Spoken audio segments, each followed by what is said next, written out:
Bħalissa madwar l-Ewropa kollha biex ma ngħidx ukoll madwar id-dinja kollha kulħadd qed isegwi dak li qed jiġri fejn Malta qiegħda fuq il-headlines tal-aħbarijiet sfortunatament għal raġuni ħażina.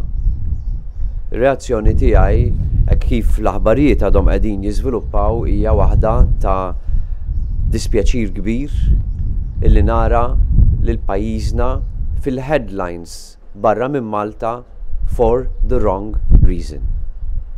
Irrid ngħid bla tlaqliq illi ma naqbel xejn mar-rapporti illi hemm dwar Malta u f'dan li qed jissejħu bħala il-Malta Files. Dawn huma rapporti skorretti, żbaljati u ħżiena għaliex pajjiżna m'għandniex kumpaniji offshore, m'għandniex l-istrutturi illi qegħdin jgħidu illi għandna u illi aħna maħniex tax haven. Ma naqbel assolutament xejn ma dawn ir-rapporti illi fihom inaqdu numru ta' mezzi ta' xandir minn bosta pajjiżi, inkluż Malta, illi ovvjament qegħdin jagħmlu ħsara kbira lil pajjiżna.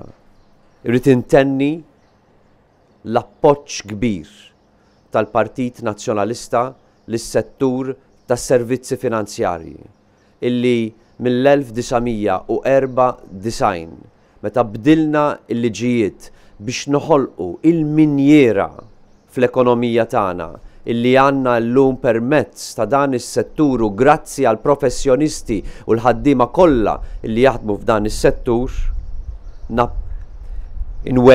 inkompli nwedhom l-appoġġ sħiħ tagħna anki f'dan il-mument diffiċli.